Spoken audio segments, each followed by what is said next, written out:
Rushanara. Thank you.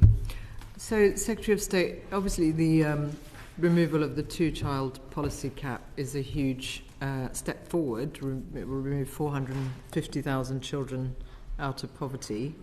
And the child poverty strategy is expected to lift only 100,000 out of poverty. The principal economist from IPPR, Henry Parkes, acknowledged that this would happen, but in effect what it does is it counters the rise by the end of this Parliament. So it wouldn't, overall child poverty numbers wouldn't be terribly lower. So when you compare the last Labour government's interventions, appreciate that circumstances were different. Many would argue there was a much more ambitious focus on reducing child poverty. Legislation was introduced, targets were set. Do you think that the government should consider setting a target to reduce child poverty further? Well, I'm one of the few old-timers who served as a minister in both governments. That's why I'm asking you the question. Thank you. I often get treated as a walking history book. I don't know if it's a compliment or not. But I think that's a little bit unfair, the comparison there. This government will do more to tackle child poverty in a single parliament than I think any of its predecessors. The measures that we've taken, not just the two-child limit, but the free school meals for families on universal credit, the energy help that I referred to earlier, the Crisis and Resilience Fund, the cost of living things that have been announced by the Chancellor, they all show a commitment. Can I just on that? It's a really important point. And the wider interventions, they're absolutely right. And when you add all of that, the sum of those policy interventions, it's huge. Have you, working with other departments, looked at what impact those policies would have in bringing down child poverty further in this Parliament? And if you haven't, could you look at that?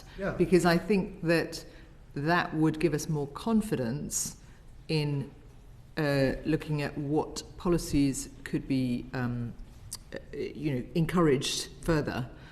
Because while we can see the positive steps, the reality is, that if at the end of this Parliament the numbers don't go down that much, recognising the challenges that were inherited, then that's not ambitious enough. Well, it's a very good question, and the answer is yes. This is not one and done.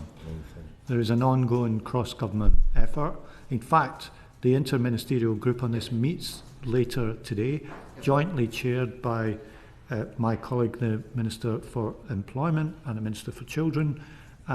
They're working on this together, and their job is to drive this across government so that you don't have a situation which happens perhaps too often in government where something's announced, people think that's it, and you move on to the next thing. So we don't do that. But in terms of your interpretation of the numbers, I would use there's a parallel here maybe with NHS waiting lists. NHS waiting lists are falling now for the first time in many years.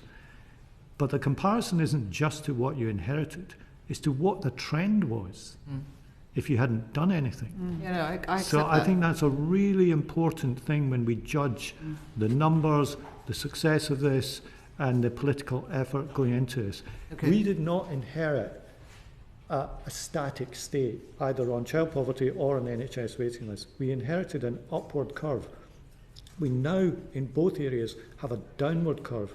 That's really important in interpreting. I have acknowledged that point in the outset, and I was involved with the child poverty strategy. I appreciate the challenges. There's a wider issue about the 10-year strategy, which the child poverty strategy referred to, but it doesn't contain plans or projections for the next 10 years. Could you assure us that work will be done to give us line of sight on what that would look like? Well, I'm going to be slightly partisan here, Madam Chair. I hope that's forgivable. I try not to do it too much in front of a cross-party body like this, but I would say, as long as my party's in power, I think this will be a priority. Thank you.